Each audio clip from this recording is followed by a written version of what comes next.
Assalamualaikum warahmatullahi wabarakatuh. Waalaikumsalam warahmatullahi wabarakatuh. Alhamdulillah tadi dzikir nafas selama 30 menit sudah selesai. Untuk Gus Jaki, Gus silahkan. Tadi dari pertama dzikir nafas ya, ada sensasi-sensasi apa saja dari dalam dzikir nafas? Untuk Gus Jaki, silakan, Gus.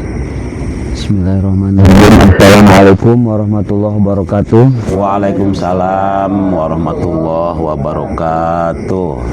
Alhamdulillah guru, tadi ketika dzikir nafas saya masuk langsung ke alam bawah sadar. Di situ saya seperti melihat sebuah terowongan. Iya. Tapi terowongannya berwarna biru. Terus saya masuk itu langsung pindah ke sana guru.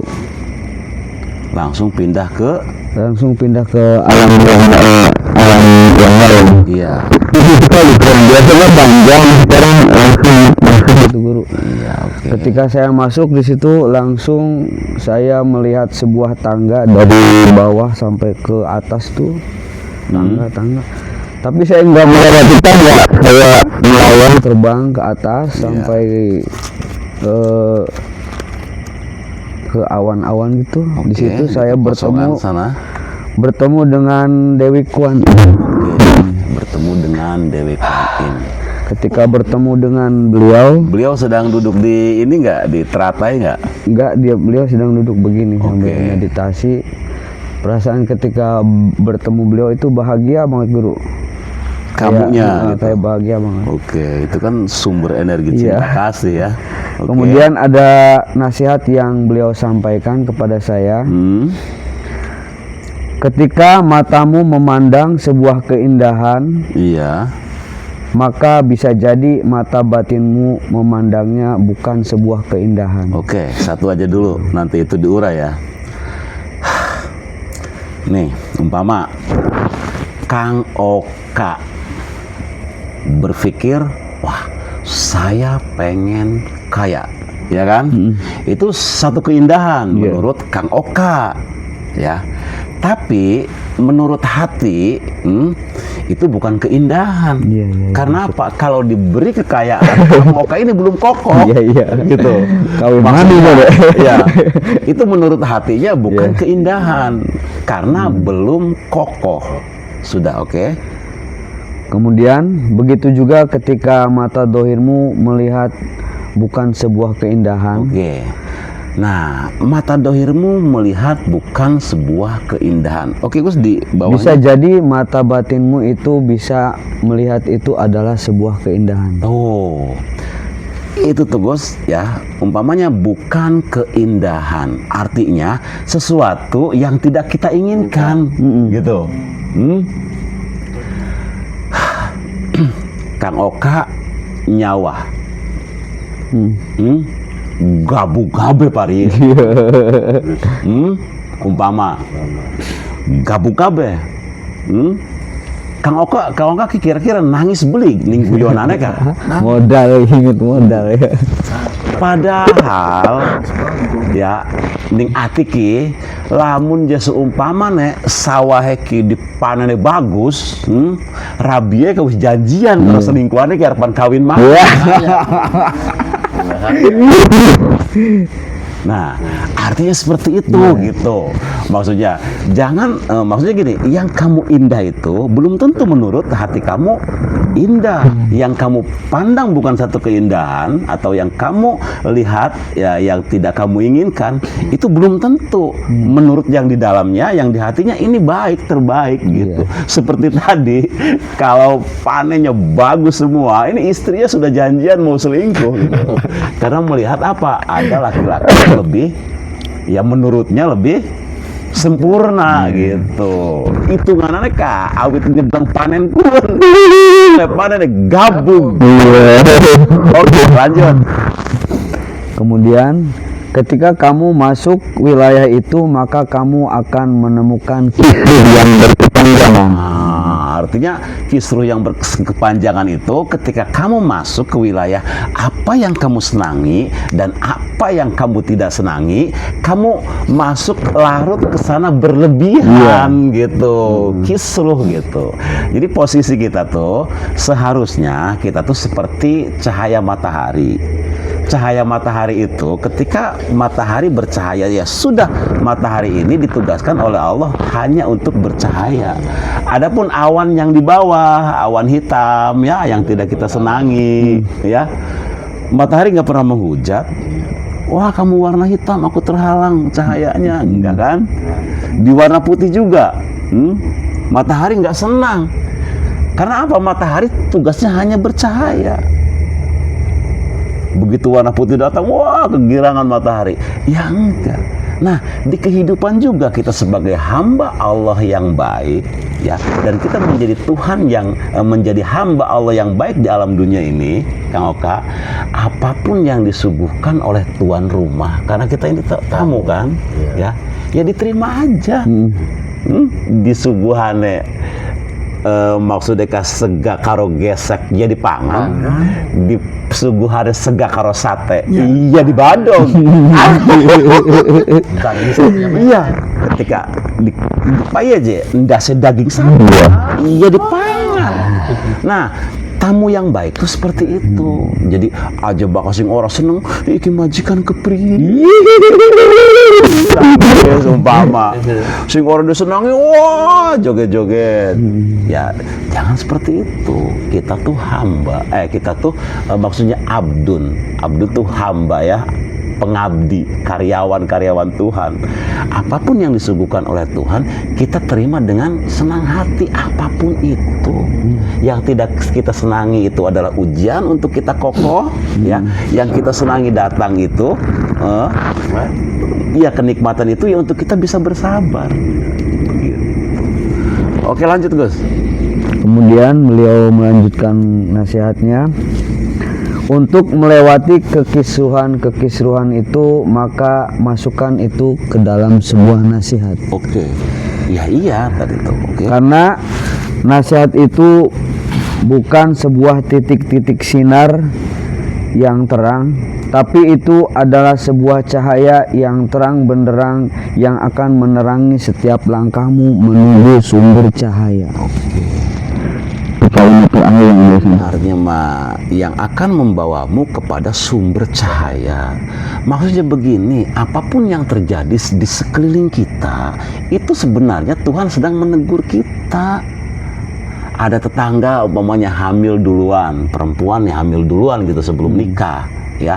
Itu bukan tugas kita untuk ikut ngomong, Kang Oka, kamu punya anak perempuan, tolong dijaga.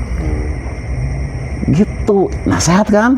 Nah, kita akan mendapatkan cahaya-cahaya itu ketika kita mampu melihat peristiwa yang terjadi di depan kita dan kita mengambil hikmah, pelajaran, mengambil. Jadi kita nggak usah ngomong, kita jaga anak perempuan kita, pergaulannya dijaga, jangan sampai terjadi seperti tetangga rumah. Gitu. Buat penyanyi Siti Maryam. Nah, udah seperti itu. Ketika ngelihat lagi umpamanya ya anak-anak pang yang ininya wah gitu kan, pakai kalung, pakai apa, tatonya semua yang ada di apa namanya lampu-lampu merah gitu kan, kamu nggak usah menghujat. Kamu punya anak laki-laki, tolong dijaga pergaulannya. Tuh, kalau ada kalimatnya tadi tuh, kalau masuk ke situ apa tadi tuh? Kalau masuk ke jadikan sebuah nasihat. Enggak, ada yang ini tuh. Coba dibaca lagi. Kalau untuk melewati kekisruhan, kekisruhan gitu. Jadi kalau kamu fokus ke seperti itu, fokusnya ya kisruh, kamunya tuh rame terus di sini tuh. Jadi kamu tuh nanti selalu melihat kesalahan orang aja, dosa-dosa orang aja yang kamu lihat. Kesalahan sendiri dilupakan. Sedangkan kewajiban kita itu kita berbenah diri kita sendiri. kewajiban kita tuh kita membenahi diri kita sendiri. Kewajibannya. Nah, setelah kita sudah berbenah diri kita sendiri ya dengan hati kita ya selaras hati, pikiran, lisan dan perbuatan dan perilaku. Nah, baru ya kamu nggak usah meminta orang lain umpamanya datang ke kamu, nggak usah. Nanti juga ketika kamu sudah menjadi baik, hati kamu sudah menjadi taman yang indah, sudah menjadi surga, dengan sendirinya pangeran kinduwil ika ana wong bener. Nah, iya. Iya kan? Bukan kita yang mencari, tapi Tuhan sendiri nanti yang menggiring untuk datang ke kamu. Jadi bukan tugas kita untuk melihat kesalahan-kesalahan yang di luar. Anak sengkin dulu ngomong, anak sengkin, ya bingung. Coba benahi diri kamu sendiri saja. Kalau atiye ki, sering ngobrol tak beli. Ketika sering ngobrol ki sing dibela ki badannya sampean tak, ego sampean tak, Gusti Allah. Bakam bela Gusti Allah. Yang dibela itu Tuhan, yang dibelanya itu Tuhan. Ya sampai ada orang setuju, bakal ego pengenin jarang. Ayo didialogkan di situ di dalam. Oh, maksudnya mah. Oke, lanjut Gus. Ya setelah itu jalan-jalan di Kalimatnya aja, kalimat. udah selesai itu. Udah selesai. Udah selesai. Di itu lagi kalimatnya sampai selesai. Diulang lagi. Iya, diulang lagi sampai selesai. Dari Dekwan ini ya. Yang dari Dewi Kwan Im. Ketika matamu memandang sebuah keindahan, maka bisa jadi mata batinmu itu melihatnya bukanlah sebuah keindahan. Ketika mata dohirmu melihatnya itu bukan sebuah keindahan, bisa jadi itu mata dohirmu melihatnya sebuah keindahan. Oke, terus. Maka untuk melewati sebuah itu adalah memasukkannya dalam nasihat. Memasuki kekisruhan itu kamu Kisruh masuk tadi itu. iya, Oke. masukkannya ke wilayah nasihat.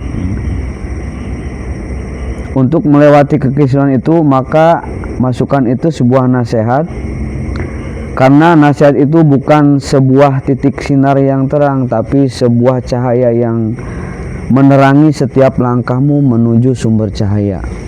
Iya, maksudnya ke Tuhan. Oke. Terus saya jalan-jalan Setelah lagi ketemu sama Dewi Kwan Im, saya bertemu ke Majlis Buya di ketinggian. oh yang di atas. Saya bertemu dengan Buya, di situ ada Pak Cahyo. Oke. Saya disuruh bikin kopi sama Buya. Bikin kopi buat Pak Cahyo. Iya. Aja sing pahit, kalau sing manis. Iya. Kopi ya. Kopi Terus ya, saya bikin. Setelah itu saya mohon pamit lagi. Pak Cahyo sama Buya masih di atas. Kemudian saya bertemu dengan seseorang yang rambutnya panjang, tapi bukan di ketinggian, di bawah. Bukan di majlisnya Buya yang di atas. Saya keluar lagi. Tapi Pak Cahyo sama Buya lagi ngobrol Gus ya Masih di atas. Oke. Dia mengenalkan dirinya Aji Saloka. Aji Saloka. Aji Saloka. Oke. Saya masuk ke sebuah lorong dan beliau menyapa saya, mohon maaf saya mengganggu perjalananmu. Dia bilang kepada saya, ya tidak apa-apa. Ada informasi apa? Kata beliau. Iya. Terus saya menyampaikan apa yang saya pahami, yaitu Tuhanku maha hebat. Kehebatannya Yang ngomong beliau. saya. Oh, Saya ngomong ke beliau. dia minta informasi. Oke. Tuhanku maha hebat. Kehebatannya adalah terhebat dari sejak zamanmu sampai sekarang. Iya makanya. Oke, lanjut. Tuhanku maha indah. Keindahannya adalah yang terindah dari sejak zamanmu sampai zaman sekarang. Oke. Dan Tuhanku maha segalanya, dari sejak zamanmu sampai zamanku adalah segala-galanya. Oke. Kemudian itu yang saya sampaikan 3 poin. Kemudian beliau Aji Saloka bergantian menginformasikan. Kalimat itu. Ya, ada informasi dari beliau yang disampaikan kepada saya. Tuhanku menginformasikan akan datang suatu masa di mana kepemilikanku dimiliki oleh ciptaanku. Akan datang suatu masa di mana napasku dihilangkan oleh ciptaanku, padahal mereka masih bernapas dariku. Akan datang, Itu kata beliau, kata Iya. Haji Sawaka. Oh, keren banget itu. akan datang suatu masa di mana kekuasaanku diambil alih kekuasaannya oleh ciptaanku. Oke. Dan akan datang juga suatu masa di mana milikku, napasku, dan kekuasaanku akan dipersembahkan kembali kepadaku, yaitu di mana masa itu datang ketika bunga-bunga semuanya bermekaran hingga tak ada satu tangkai pun yang layu. Itu kalimat terakhir yang beliau sampaikan. Wah, itu keren banget itu Gus kalau diurai mah. Satu sisi, Ya. ketika kepemilikanku dimiliki oleh ciptaanku. Ya, Ada masa, ya. Iya, satu masa itu. Ya, artinya di kalimat itu maksudnya ya banyak hambaku yang merasa memiliki gitu masa itu. Jadi perasaan yang dekat-dekat. Iya. Sementara tidak pernah dia di masa itu ya berpikir bahwa ini adalah kepemilikan Tuhan. Iya. Iya, kita hanya hak guna pakai saja. Satu itu ya. Yang kedua itu Napas. bagus lagi. Nafasku. Apa coba kalimatnya tadi? Akan datang suatu masa di mana napasku akan dihilangkan, padahal dia masih bernapas dariku. Nafasku dihilangkan, padahal dia masih bernafas. Aslinya begini. Dia lupa bahwa dia itu miruh. Iya. Iya, bagian dari ruh Tuhan. Nafas yang dohirnya dipakai, ya kesadaran bahwa dia adalah miruhinya terlupakan. Berarti sudah dua masa kan? Nah, nanti akan datang masanya, ya semoga saja. Kalau yang 1-2 itu kayaknya sudah mulai terlewat itu, iya. Nah, nanti akan datang satu masa di mana semua bunga-bunga akan tumbuh subur. Kekuasaan dulu. Apa? Kekuasaan dulu. Apa? Ada 3 poin. Iya, itu juga. Akan datang suatu masa di mana kekuasaanku akan diambil alih oleh ciptaanku. Iya, maksudnya kekuasaan tuh, Gus, maksudnya gini, ego, merasa mampu, merasa bisa, merasa paling berilmu, merasa paling pintar, gitu tuh maksudnya, kekuasaan tuh. 3 fase itu Iya, tuh, iya, iya. maksudnya. Nanti di penghujungnya, yang 3 itu nanti sedikit demi sedikit akan hilang. Itu ketika, Gus, ya, bunga-bunga bermekaran. Semuanya. Artinya apa? Iya, Guru. Ya, artinya begini, ketika nanti di satu masa ya banyak orang yang sadar bahwa semesta ini adalah saudara tua kita yang perlu dijaga. Iya.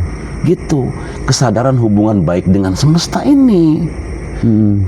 Ya, artinya seperti air, sifatnya seperti apa? Mengalir. Mengalir. Tempat di mana air ini mengalir Kerendah. ya, maksudnya yang dilewati itu menjadi subur. Terus air mengalir ke tempat yang rendah hati. Iya. Gitu kan? Seperti udara ya, bisa dirasakan tapi tidak bisa dilihat. Banyak kebaikan-kebaikan tapi dirahasiakan, cukup hanya dia dengan Tuhan saja yang tahu. Itu Ya, artinya bunga-bunga itu artinya ilmunya ngambilnya dari alam semesta. Buah mangga tumbuh, ya Gus. Tumbuh ada suaranya enggak? Nggak ada. Tapi kalau manusia bisa usaha sedikit aja sampai kemana suaranya? Hasil keringat Temannya sendiri. di Arab suaranya sampai Arab enggak? Iya. Tapi semesta ya dia tanpa suara. tumbuh sejuk, Hening. besar. Ketika sudah menjadi buah, ya sudah menjadi buah, ranum, matang, oke, mangga nih, diambil umpamanya oleh orang jahat, umpamanya yang makan orang jahat, marah nggak? Enggak. Sama orang yang baik? Enggak. Karena dia sadar diciptakan oleh Tuhan itu ya untuk manusia. Iya. Keren. Iya nggak? Kata Mangga ngomong gini, manusia tuh saya juga dengar makhluk yang paling mulia. Mangga nih dengar bahwa kita nih makhluk yang paling mulia karena jarak kita dengan Tuhan itu dekat. Tapi ada nggak manusia yang berperilaku seperti saya, kata Buah Mangga. Ketika saya ranum masak di atas, dari bawah saya dilempar, hancur badan saya berkeping-keping. Tapi saya jatuh dari atas, ya jatuh itu mempersilahkan diri untuk dimakan oleh sang pelempar. Ada manusia yang bilang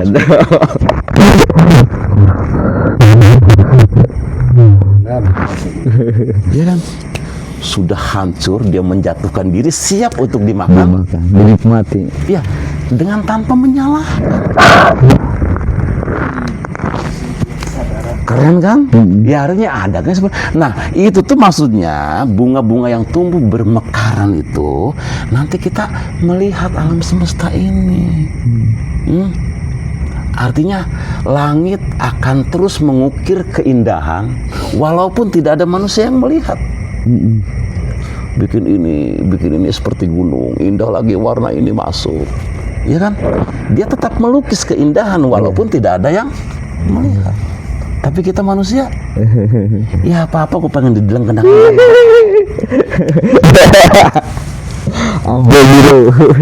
Ya artinya kan gitu.